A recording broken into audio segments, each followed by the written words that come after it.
Yo, namaku Muhammad Rizky Abiwafa, NPM 40. Hai, saya Astri Cantia Daneswari, NPM 56 dari kelas A. Hai, aku Yovan Febriawan Nur Pratama, NPM 37. Assalamualaikum warahmatullahi wabarakatuh. Gimana kabarnya? Tugas kuliah makin numpuk? Sama, kami juga. Kami dari kelompok 10 akan menjelaskan tentang QoS, Quality of Service. Saya Rizky Abiwafa Ruliawan, NPM 40. Pertama adalah tentang definisi QoS.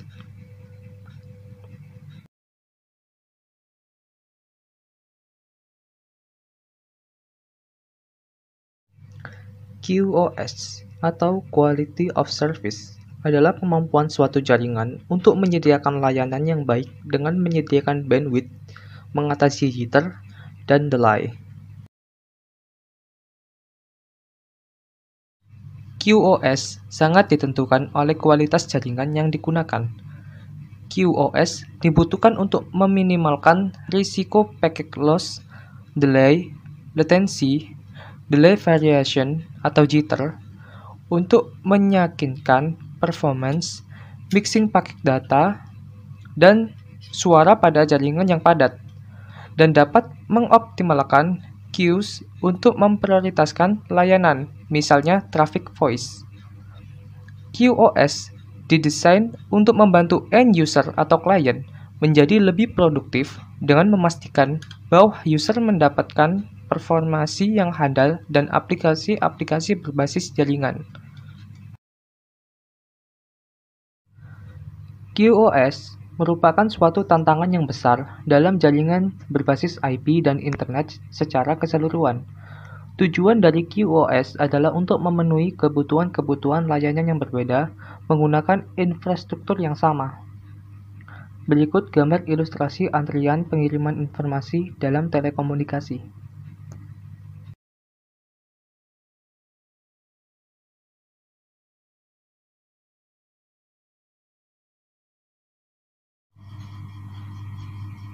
Berikutnya ada connection oriented versus connectionless.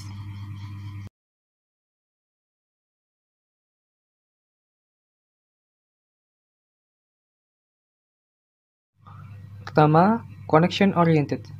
Jalur komunikasi permanen secara fisik dibangun antara dua end terminal terlebih dahulu sebelum informasi dikirimkan.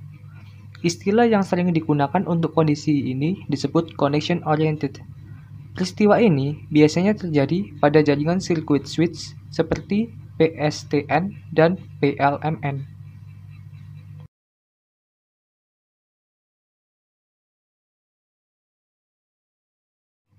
Selain circuit switch, terdapat jaringan yang bersifat connection oriented, yaitu virtual circuit. Berikut adalah cara kerja dari virtual circuit. Pertama, dilakukan connection setup sebelum pengiriman data dilakukan.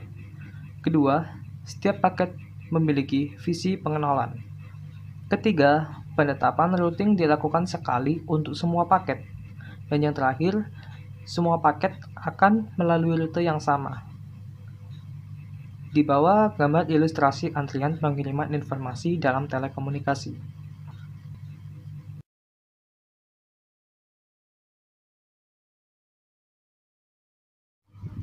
Ini adalah contoh ilustrasi connection oriented dan connectionless.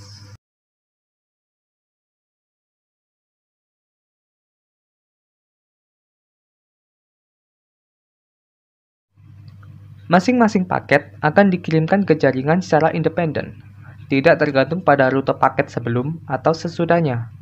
Paket yang berbeda dari pesan yang sama dapat melalui rute yang berbeda. Istilah untuk karakteristik ini disebut connectionless.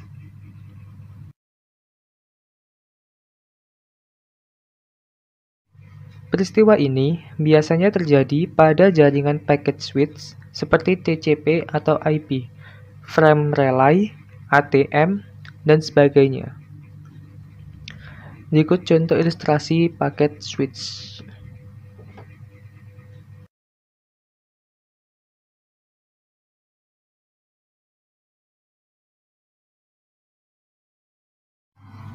3. Parameter QoS.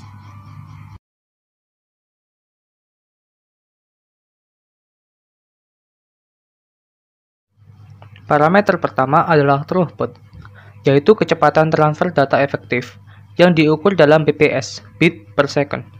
Throughput merupakan jumlah total kedatangan paket yang sukses yang diamati pada destinasi selama interval waktu tertentu, dibagi oleh durasi interval waktu tersebut.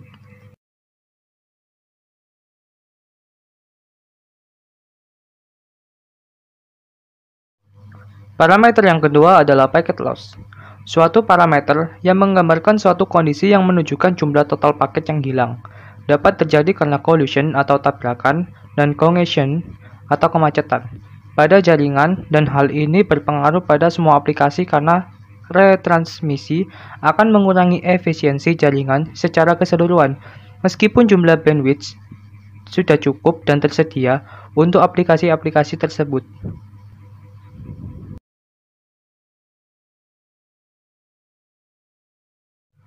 Berikut ini adalah tabel packet loss.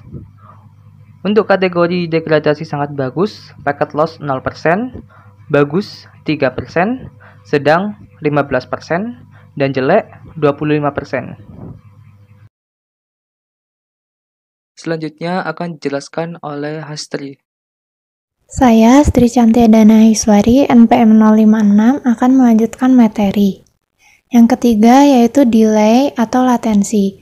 Delay merupakan waktu yang dibutuhkan data untuk menempuh jarak dari asal ke tujuan. Delay dapat dipengaruhi oleh jarak, media fisik, kongesti, atau juga waktu proses yang lama. Adapun jenis-jenis delay, yang pertama adalah algorithmic delay, yang kedua propagation delay, yang ketiga packetization delay, yang keempat coder processing delay, dan yang kelima yaitu serialization delay. Ini merupakan tabel kategori latensi berdasarkan besarnya delay. Excellent kurang dari 150 mili per second, good 150 sampai 300 mili per second, poor 300 sampai 450 mili per second, dan unacceptable lebih dari 450 mili per second. Selanjutnya, yang keempat yaitu jitter. Jitter ini diakibatkan oleh variasi dalam panjang antrian, waktu pengolahan data, dan juga dalam waktu penghimpunan ulang paket-paket di akhir perjalanan jitter. Jitter ini lazimnya disebut sebagai variasi delay. Berhubungan erat dengan latensi, di mana menunjukkan banyaknya variasi delay pada transmisi data di jaringan. Delay antrian pada router dan switch dapat menyebabkan jitter. Ini merupakan tabel dari kategori degradasi berdasarkan jitternya. Sangat bagus 0 mili per second, bagus 0 sampai 15 mili per second, sedang 16 sampai 125 mili per second, dan jelek 126 sampai 225 mili per second. Lalu selanjutnya yang kelima yaitu out of order delivery. Ini merupakan kondisi ketika sebuah koleksi paket-paket terkait disalurkan melalui jaringan. Paket yang berbeda dapat mengambil rute yang berbeda. Masing-masing menghasilkan penundaan yang berbeda. Hasilnya yaitu bahwa paket tiba dalam urutan yang berbeda dari mereka dikirim. Hal ini terutama penting untuk stream video dan VoIP, di mana kualitas secara dramatis dipengaruhi oleh latensi dan kurangnya urutan. Seperti kita sedang melakukan kelas, menggunakan Zoom, sinyal kita tidak stabil dan mengakibatkan kualitas video dan suara tidak sama dengan aslinya. Lalu yang keenam yaitu error.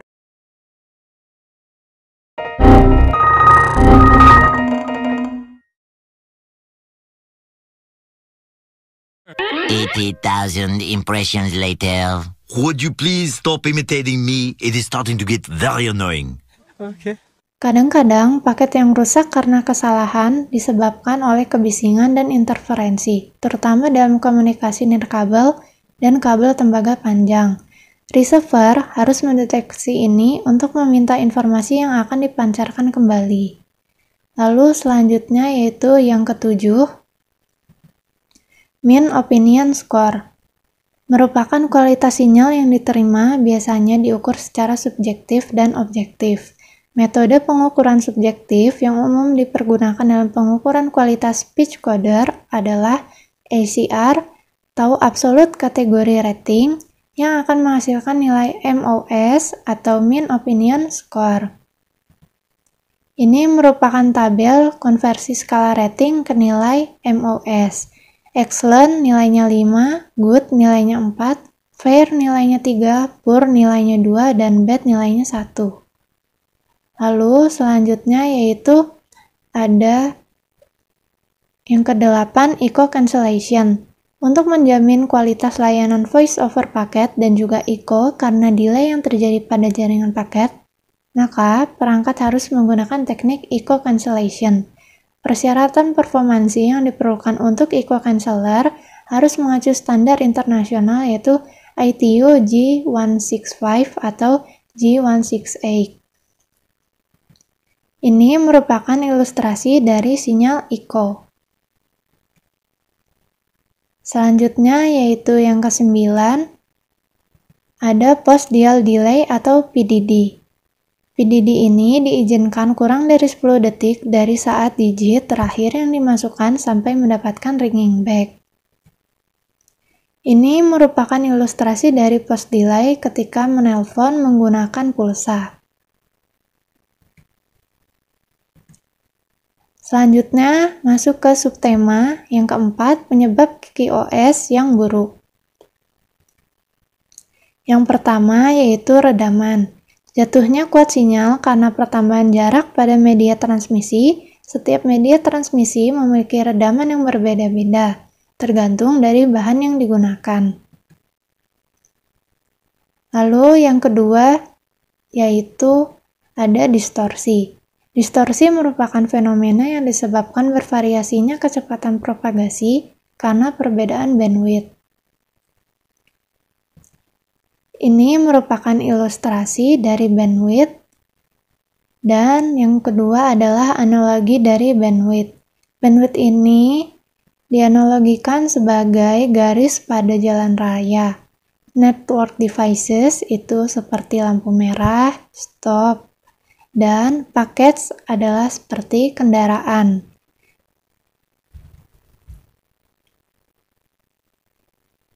Selanjutnya yaitu yang ketiga, noise. Noise ini sangat berbahaya, karena jika terlalu besar akan dapat mengubah data asli yang dikirimkan.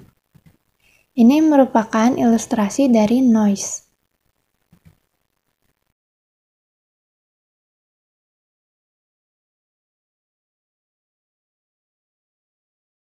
Subtema kelima, perbaikan QoS.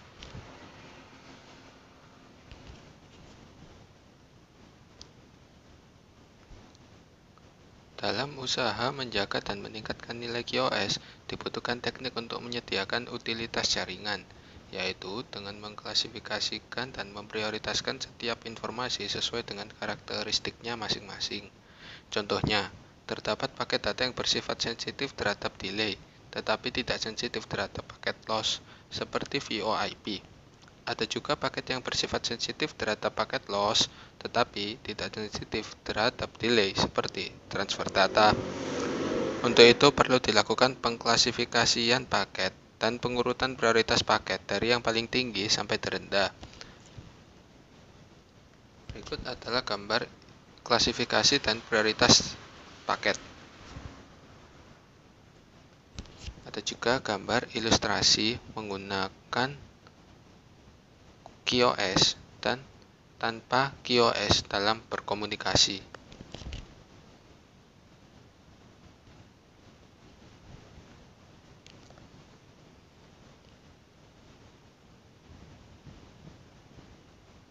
Subtema ke-6, model layanan QoS. Terdapat 3 teknik atau metode QoS yang umum dipakai, yaitu Best Effort Service, Integrated Service, dan Differentiated Service.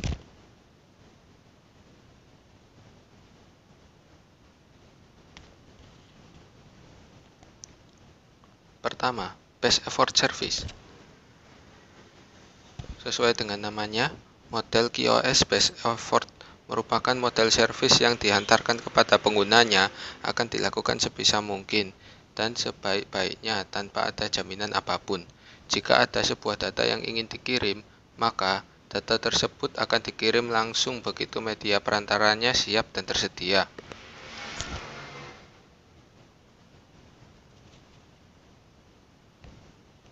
Dengan kata lain, model best effort ini tidak memberikan jaminan apa-apa terhadap reliabilitas, performa, bandwidth, kelancaran data dalam jaringan, delay, dan banyak lagi parameter komunikasi data yang tidak dijamin. Data akan diantarkan sebisa mungkin untuk sampai ke tujuannya. Jika hilang di tengah jalan atau tertunda dengan waktu yang cukup lama di dalam perjalanannya, maka tidak ada pihak maupun perangkat yang bertanggung jawab. Model best effort ini sangat cocok digunakan dalam jaringan dengan koneksi LAN atau jaringan dengan koneksi WAN yang berkecepatan sangat tinggi. Model ini sangat tepat jika digunakan dalam jaringan yang melewatkan aplikasi dan data yang bermacam-macam dengan tingkat prioritas yang sama. Jadi, semua aplikasi di dalamnya memiliki kualitas yang sama. Contohnya, misalnya penggunaan internet di rumah atau perkantoran yang digunakan untuk browsing, email, chatting, banyak aplikasi yang lain juga. Jenis QoS ini tidak cocok digunakan untuk melayani aplikasi-aplikasi bisnis yang kritis dan penting, karena aplikasi tersebut biasanya membutuhkan perlakuan istimewa untuk dapat berjalan dengan baik.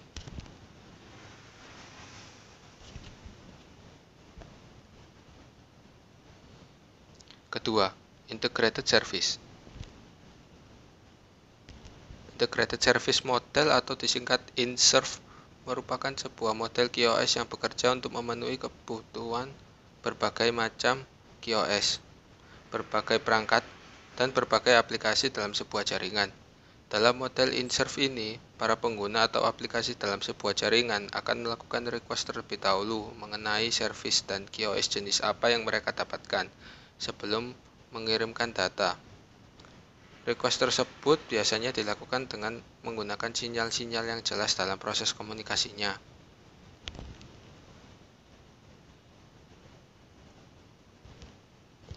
Pada kebanyakan perangkat jaringan yang mampu menjalankan QoS model InServ ini, dilengkapi sebuah sistem signaling yang bertugas untuk mengirimkan profil dan request mereka ke perangkat QoS.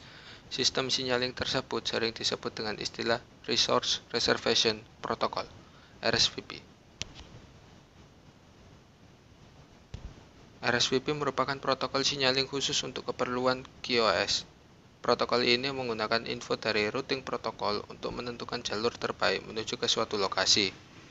Meskipun RSVP sangat cocok digunakan untuk keperluan pengaturan QoS pada aplikasi real-time seperti IP telepon, net meeting, IPTV streaming, dan banyak lagi, namun penggunaan RSVP sangatlah terbatas.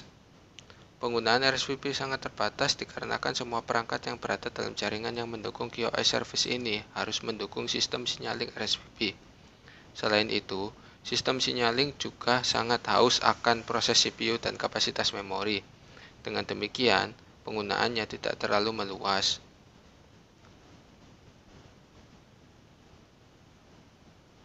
Dengan adanya sebuah router berkemampuan QoS dan disatukan dengan perangkat jaringan yang mendukung RSVP, maka biasanya para penjual jasa jaringan dan internet dapat menciptakan dua jenis service untuk dijual.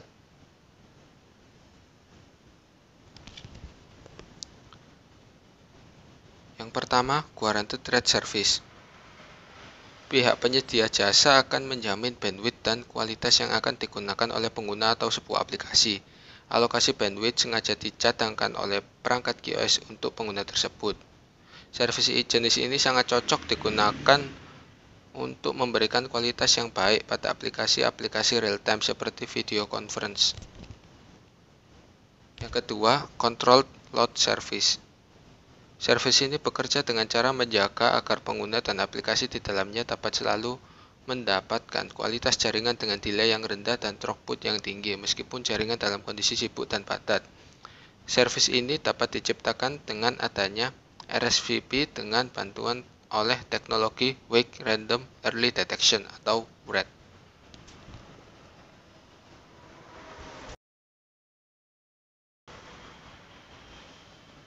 Ketiga, differentiated service. Model QoS ini merupakan model yang sudah lama ada dalam standarisasi QoS dari organisasi IETF. Model QoS ini bekerja dengan cara melakukan klasifikasi terlebih dahulu terhadap semua paket yang masuk ke dalam sebuah jaringan. Pengklasifikasian ini dilakukan dengan cara menyisipkan sebuah informasi tambahan yang khusus untuk keperluan pengaturan QoS dalam header IP pada setiap paket.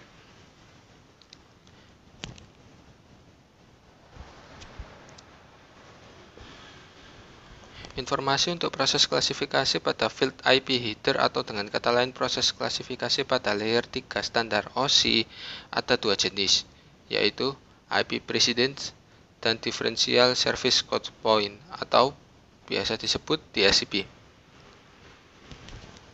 Klasifikasi ini juga dapat dibawa dalam frame layer 2 dalam field class of service atau COS yang dibawa dalam frame ISL maupun XO2.1Q. Tidak seperti InServe, model QoS DiffServe ini tidak membutuhkan kemampuan QoS pada sisi pengguna dan aplikasi-aplikasi yang bekerja di dalamnya. Metode ini merupakan metode yang paling banyak dan luas digunakan. Selain lebih mudah, lebih ringan, dan lebih umum penggunaannya, implementasinya juga tidaklah terlalu sulit. Berikut ini adalah proses-proses yang akan dilewati oleh sebuah paket tersebut untuk mencapai tujuannya.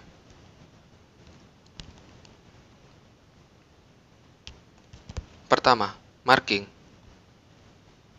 Marking atau klasifikasi merupakan proses klasifikasi terhadap traffic yang keluar dan masuk. Merupakan langkah pertama yang harus dilakukan untuk membangun sebuah QoS. Untuk keperluan proses marking ini, maka telah disediakan sebuah field khusus dalam komunikasi TCP atau IP.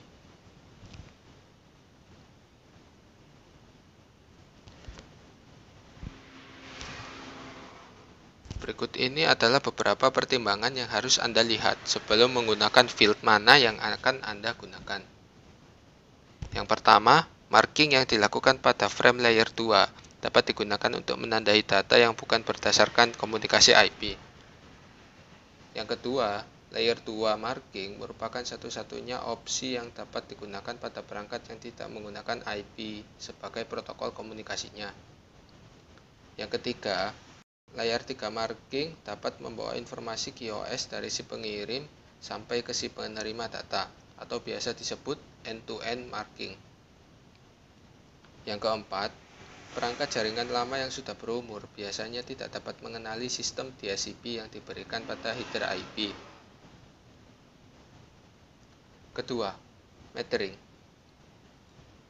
Proses metering merupakan mekanisme untuk melakukan pengukuran kecepatan aliran data dalam sebuah jaringan. Output yang dihasilkan dari proses metering ini digunakan untuk mempengaruhi proses selanjutnya.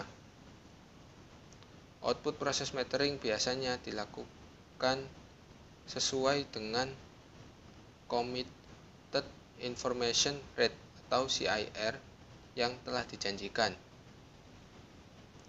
Jika traffic masih berada dalam batasan CIR, perlakuannya akan berbeda ketika traffic telah melampaui CIR.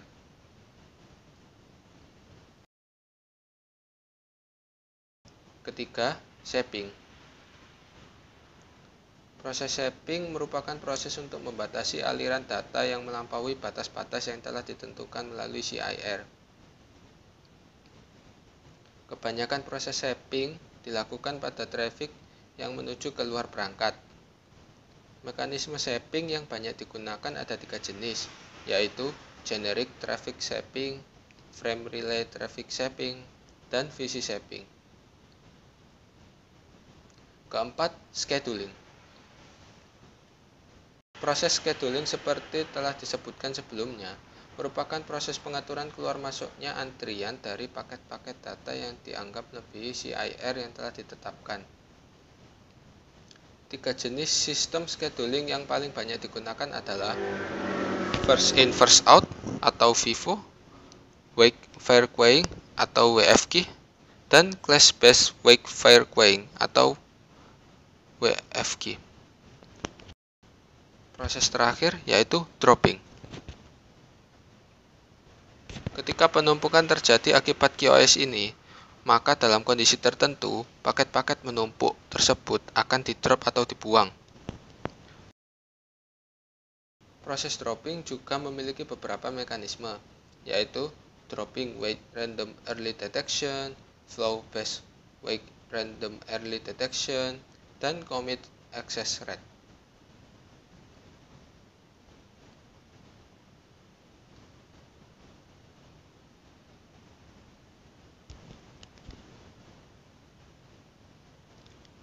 Sekian dari kelompok kami. Jika ada pertanyaan, silakan taruh di kolom komentar atau bertanya di grup WhatsApp. Terima kasih sudah menonton video kami sampai akhir.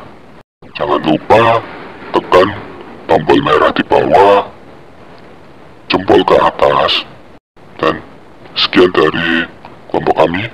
Wassalamualaikum warahmatullahi wabarakatuh.